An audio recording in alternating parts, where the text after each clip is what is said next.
दिल्ली में अधिकार पर फिर आर पार।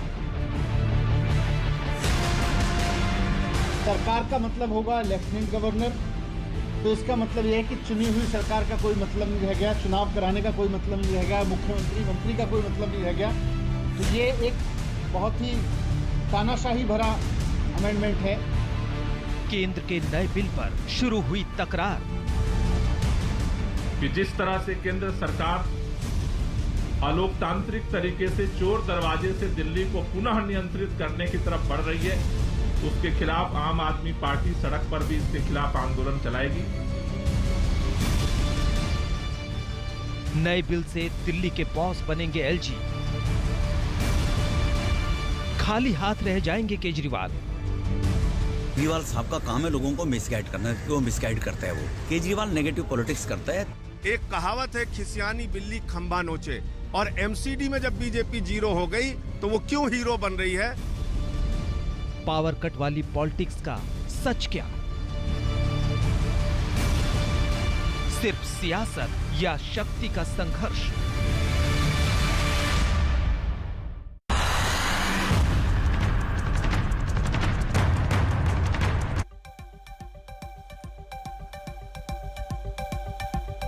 नमस्कार, आप देख रहे हैं हल्ला बोल। आपके साथ मैं हूं अंजना ओम कश्यप।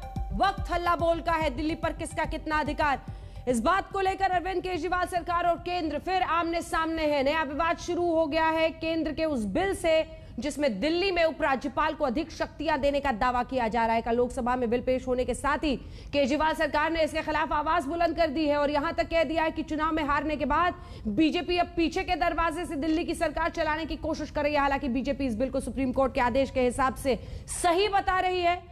तो क्या नए बिल के इस दिल्ली में जो नई सियासत शुरू हो गई है या फिर ये सत्ता की शक्तियों का नया संघर्ष है? इसी पर चर्चा के लिए दो बेहद खास मेहमान हमारे साथ जुड़ रहे हैं। विजय गोयल जी, पूर्व मंत्री, बड़े नेता भारतीय जनता पार्टी के, विधायक आम आदमी पार्टी के। राघव चड्ढा जी हमारे साथ इस चर्चा में शामिल होंगे। अब सवाल यही है, आम आदमी पार्टी और बीजेपी दोनों यही कह रहे हैं कि साडा हक एथे रख। ये रिपोर्ट देखिए, फिर चर्चा की शुरुआत। इंकलाब जिंदाबाद, जिंदाबाद, जिंदाबाद। लोकतंत्र की हत्या बंद करो, बंद करो, बंद करो। संविधान विरोधी है सरकार, नहीं चलेगी, नहीं चलेगी। देश की राजधानी में ताकत की जंग एक बार फिर चरम पर है। नए एनसीटी एक्ट पर केंद्र और दिल्ली सरकार आमने सामने है। दिल्ली सरकार को नए एक्ट में बीजेपी की चाल दिख रही है। दिल्ली सरकार का कहना है कि उपराज्यपाल को नई अतिरिक्त ताकत देकर सरकार बिना चुनाव में जीते दिल्ली पर अपना कब्जा करना चाहती है। दिल्ली सरकार के अधिकारों में कटौती होगी तो आखिर चुनी हुई सरकार का मतलब क्या होगा? दिल्ली सरकार ने दावा किया है कि हमारे अधिकारों में कटौती पर केंद्र सरकार ने संविधान और सुप्रीम कोर्ट के आदेश को ताक पर रख दिया है। वहीं बीजेपी कह रही है कि कानून और संविधान के तहत दिल्ली सरकार चलना ही नहीं चाहती। अरविंद केजरीवाल भ्रम फैला रहे हैं। ये जैसा मैंने कहा कि संविधान के खिलाफ है और साथ साथ लोकतंत्र के खिलाफ है। तो दो अमेंडमेंट हैं मेन रूप से इसमें। पहला ये कि दिल्ली सरकार का मतलब होगा लेफ्टिनेंट गवर्नर, तो इसका मतलब यह है कि चुनी हुई सरकार का कोई मतलब नहीं रह गया, चुनाव कराने का कोई मतलब नहीं रह गया, मुख्यमंत्री मंत्री का कोई मतलब नहीं रह गया। तो ये एक बहुत ही तानाशाही भरा अमेंडमेंट है। और दूसरा, जैसा मैंने कहा कि हर एक फाइल एलजी के पास भेजनी पड़ेगी। केजरीवाल साहब का काम है लोगों को मिसगाइड करना, क्यों मिसगाइड करता है वो?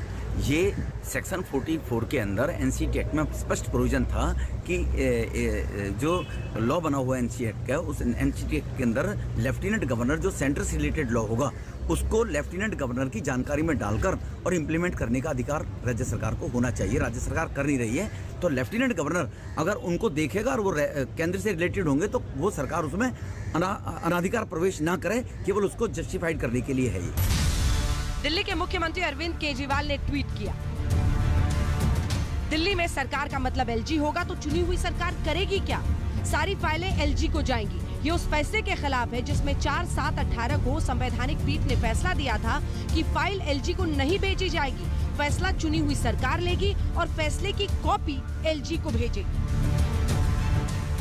कांग्रेस भी दिल्ली की इस लड़ाई में कूद गई है। पी चिदम्बरम ने लिखा है, दिल्ली में लागू होने वाले GNCTD अधिनियम से प्रस्तावित संशोधन प्रतिगामी, अलोकतांत्रिक और दिल्ली के लोगों का अपमान है। प्रस्तावित संशोधनों के तहत केंद्र सरकार द्वारा नियुक्त उपराज्यपाल अपने मालिक की इच्छा के अनुसार सभी शक्तियों का प्रयोग करने वाला वाइस रॉय बन जाएगा। लोगों को संशोधनों का विरोध करना चाहिए, विपक्ष को संशोधनों के खिलाफ मतदान करना चाहिए।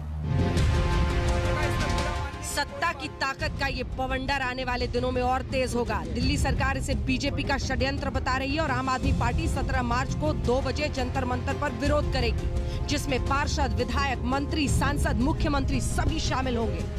कल 2 बजे से जंतर मंतर पर आम आदमी पार्टी के कार्यकर्ता, आम आदमी पार्टी के पार्षद, आम आदमी पार्टी के विधायक, आम आदमी पार्टी के मंत्री, सांसद सभी उस प्रदर्शन में शामिल होंगे। दिल्ली के मुख्यमंत्री अरविंद केजरीवाल भी उस प्रदर्शन का हिस्सा बनेंगे।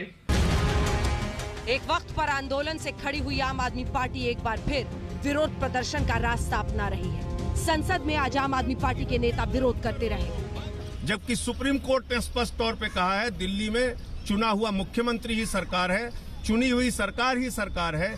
3 विषयों को छोड़ के सारे अधिकार दिल्ली की चुनी हुई सरकार के पास है।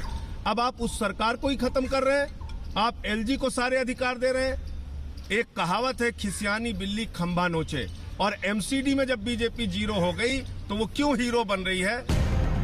अब एक बार फिर कल जंतर मंतर की बारी है, जहां से अन्ना आंदोलन की आवाजें बुलंद हुई थी। आंदोलन का सफर सियासी हुआ था और अब एक बार फिर केजरीवाल उसी जंतर मंतर से केंद्र सरकार पर हल्ला बोलेंगे। आज तक ब्यूरो। चलिए चर्चा